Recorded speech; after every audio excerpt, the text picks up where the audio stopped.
a gente tem consulta da Receita Federal, consulta da concessionária de energia elétrica. A gente agora também avançando para o InfoSeg, não é isso, Cariolano? Inclusive, estamos também em audiência juntando, eu particularmente também faço essa juntada. Hoje a gente tem uma instrução extremamente qualificada.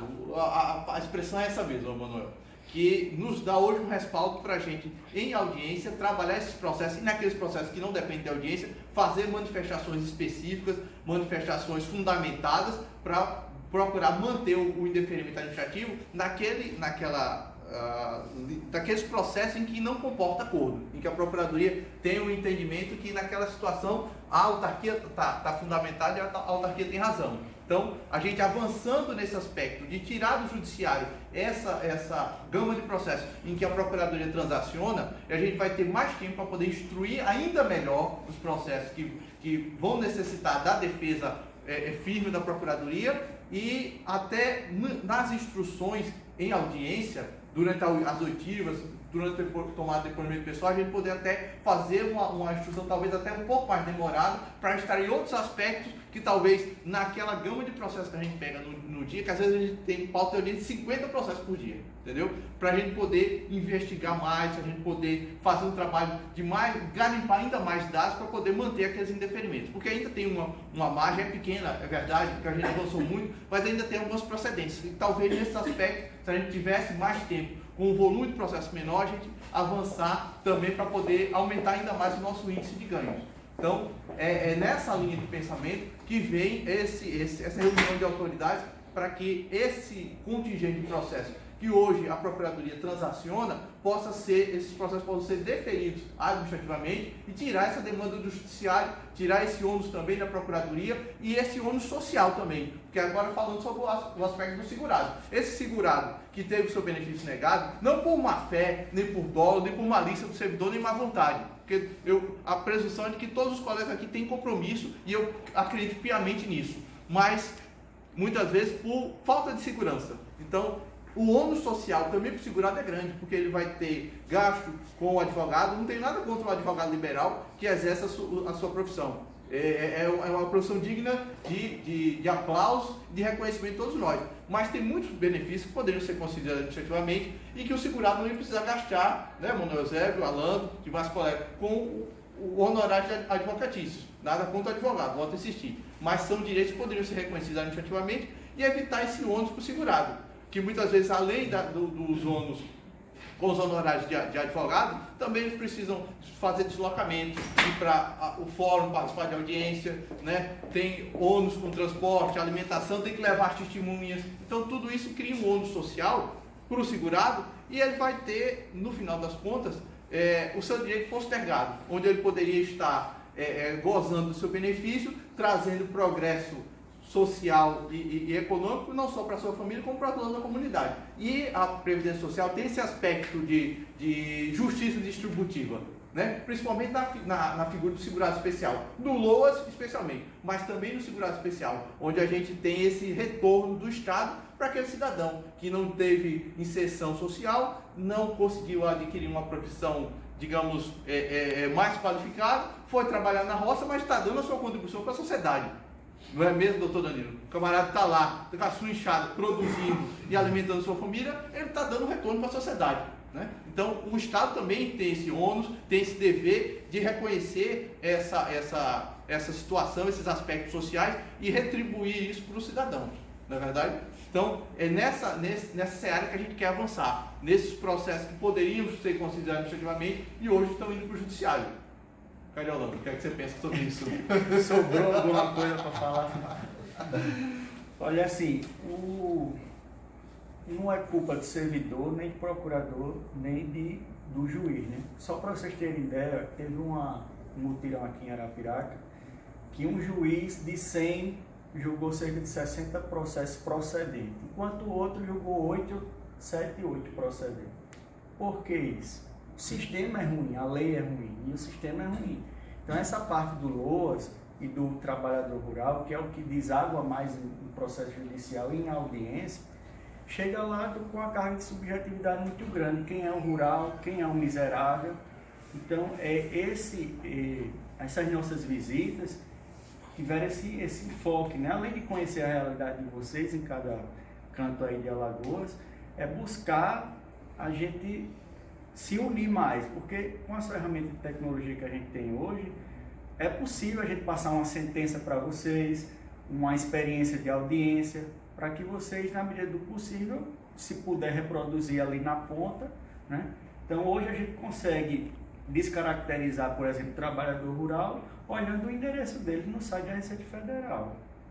Simplesmente sabendo que o cara estava lá em São Paulo em 2010, que ele omitiu aquilo, é pego de surpresa muitas vezes, ou olhando o InfoSeg, a pessoa tem um carro, já peguei gente com micro-ônibus, até olhando o próprio site da Justiça Federal, você consegue consultar se a pessoa já teve aquele benefício julgado improcedente. Então é essa experiência nossa de audiência e a experiência de vocês na ponta em relação a gente, que é uma troca, né, de informações, aproxima e facilita, né? Dá a possibilidade de a gente extrair a verdade ali, mais em audiência. Mas a gente espera que, como o doutor Danilo falou, o projeto aí da AGU vá para frente e a gente consiga diminuir essa subjetividade e tirar os processos mesmo de desjudicializar, né? Isso. E com o nosso grupo aí de WhatsApp, acho que a gente está próximo, pode questionar, pode perguntar, se a gente não souber, a gente vai procurar saber. Acho que o mais importante é isso, a gente está unidos aí, não tem mais motivo para ficar distante não.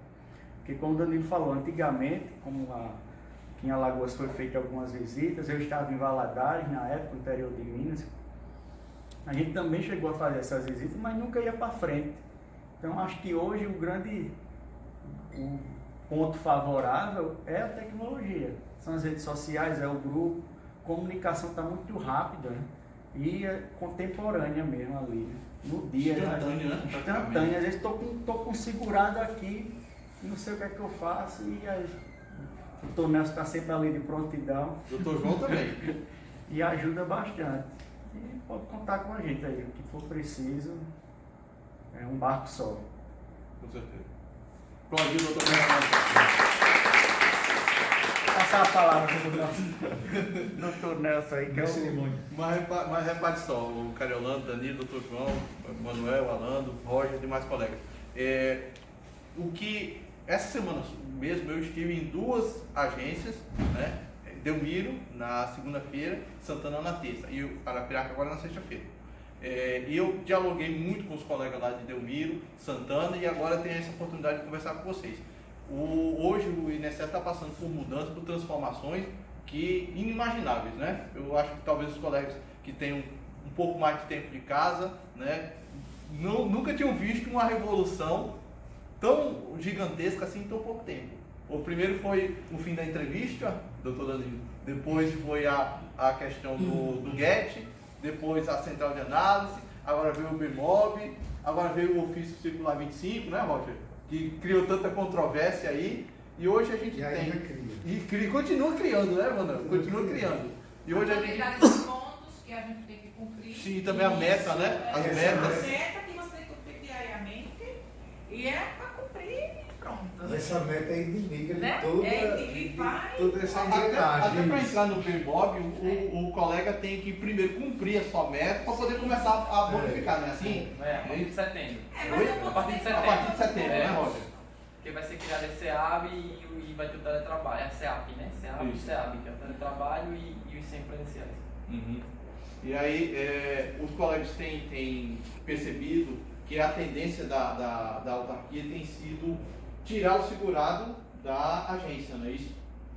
Isso daí isso é um fato que, digamos assim, está sendo constatado por todos nós a olhos vistos. Eu estava até dialogando com os colegas nessa semana, com o colega Leandro, que é uma sumidade, né? Todos nós aqui temos que nos curvar diante do gigantismo e da capacidade intelectual do Leandro, que é uma pessoa extraordinária. Ele eu estava indagando aí, ô Leandro, o que é que hoje um segurado vai ver numa agência da Previdência Social que não seja perícia? Quase nada, né? Hoje tudo está no meu INSS, está no 135.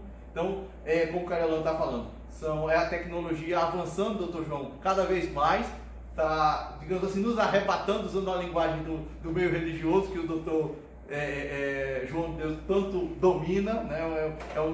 É uma sumidade em matéria teológica. Então, hoje os servidores estão sendo praticamente arrebatados por essa questão da tecnologia. E o segurado tem que se inserir nesse contexto, né? Tem que se inserir. E agora, o que me preocupa, por um certo aspecto, é o fato do segurado, principalmente a nossa clientela do segurado especial. Hoje, esse camarada está alijado de vários meios de informação e muito menos inserção na tecnologia. Então, isso cria, por um lado, um terreno fértil para os atravessadores, né?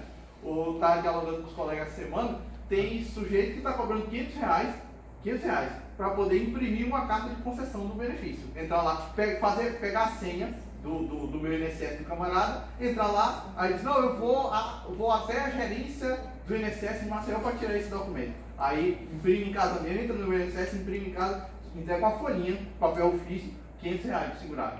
Então, dizer que ajudou a conceder. Exatamente. O benefício já está lá concedido, a pessoa só não tinha recebido a cartinha de concessão. Então, a Previdência está passando por transformações, digamos assim, de cunho revolucionário, e o servidor tem que se inserir nesse contexto, o segurado forçosamente também, mas a Procuradoria, por outro lado, quer se inserir nesse contexto para ser digamos assim, um fiador desse processo, para dar o respaldo para o servidor, para ajudar a interpretar as normas, para alinhar o entendimento com o judiciário, dar segurança ao servidor, como eu disse, para conceder respaldadamente, para poder ter segurança e depois não ser questionado, não é verdade? E por outro lado, não deixar que determinadas situações que constituem aventura jurídica, que isso implique em prejuízo para o erário. É muito comum a gente ver, eu já dialoguei isso com os colegas de outras agências, e vou meio que chover uma olhada aqui, porque todos os colegas já conhecem. É a questão do acesso à plataforma do judiciário. Hoje é extremamente comum um cidadão dar entrada no benefício, ter uma negativa, depois vai lá na justiça e tem aquele indeferimento mantido. A justiça faz uma cognição exauriente, ou seja, ela examina de forma aprofundada a documentação, ouve os depoimentos, faz as oitivas da testemunha, pega na mão do segurado para ver se ele tem causa, se não tem, analisa o perfil, analisa as respostas, a espontaneidade, e a Procuradoria participando disso tudo, influenciando positivamente, como é o papel de qualquer advogado, principalmente o advogado público, procurar influenciar positivamente no convencimento do julgador, e nesse índice de improcedência que a gente obtém aqui, que a gente já citou, cerca de 50% a 60% de improcedência nos casos que a gente trabalha, principalmente em audiência, nessa margem ainda muito segurados, ou melhor, pseudo-segurado, se valendo de estratagema, com outra documentação, às vezes muda a terra, às vezes foge um outro documento, dá entrada numa outra agência, e aí aquele camarada vai fatalmente, se o servidor não tiver, digamos assim, essa sagacidade de fazer essa consulta na plataforma judiciária, conceder um benefício para alguém que já teve essa questão examinada pela justiça e já tem uma coisa julgada formada naquele caso. Então, quando o servidor entra lá, eu sei que vocês têm metas, que vocês são cobrados todo o tempo, mas é uma consulta que não dura mais do que 30 segundos. Você pegar o CPF da pessoa e colocar na plataforma do Creta... Né? Oi? Quando não tem nenhuma ação. Aí é 30 segundos. Não tem, passa para 5 minutos, 6, 7, 10. Não, eu não tiro a razão do Manuel a sério, mas é uma semente que a gente tem que lançar à terra, viu, Manuel? E o que é que acontece? Quando o servidor tem aquela oportunidade, mas isso não precisa fazer em todos os processos. Se você pegar um sujeito que deu entrada numa aposentadoria por idade, hoje, caiu na sua plataforma do INSS Digital, vai lá, e você vê que há 2 anos atrás já deu entrada numa aposentadoria, num outro OL, ou às vezes no mesmo, aí você vai ver, opa, esse camarada tem 2, 3 anos que ele deu entrada nessa aposentadoria e agora está entrando de novo. Será que ele não foi na justiça? Quando você vê um benefício deferido anteriormente, é um prenúncio de que ele provavelmente judicializou. Então, se você quer fazer um filtro para a gente ter, digamos assim, não banalizar essa consulta e não esgotar, digamos assim, essa ferramenta para dar um tiro desnecessário, vê lá primeiro que é uma consulta imprescindível, o colega vê se ele já teve um benefício anteriormente, né? E aí vê, teve um indeferimento, vai lá no Creta, vê se o cara não ajuizou anteriormente. Que aí, naquela sentença, ele vai estar detalhado as razões pelas quais o juiz negou. Agora, é claro, nem sempre a negativa fecha as portas em definitivo. Às vezes o juiz diz, olha, a pessoa tem perfil rurícola, ela possui as mãos calejadas, pele curtida do sol, domina as lides da roça, mas o início para o material não é o suficiente, entendeu? Aí isso aí não fecha a porta definitivamente. Aí você tem uma sentença que foi pela falta do cumprimento da carência, ou porque faltou algum documento. Aí no caso desse, nada obsta que posteriormente a pessoa supra aquela lacuna e venha a ter seu direito reconhecido administrativamente. Por outro lado, quando o juiz diz, olha, a pessoa emitiu documento em São Paulo, tem aqui RG, CPF, carteira de trabalho, título de eleitor, tudo emitido em São Paulo. Transferiu agora recentemente as vésperas da entrada no requerimento. A pessoa tem mãos lisas, pele branca, não tem nenhum domínio das lides do campo, né? Apresenta um nítido sotaque paulista, ou sotaque do sul, ou de onde quer que seja, entendeu? Então, esses elementos que muitas vezes os colegas não têm mais esse acesso, aliás, muitas vezes não, em nenhuma hipótese, porque não tem mais a entrevista rural, né?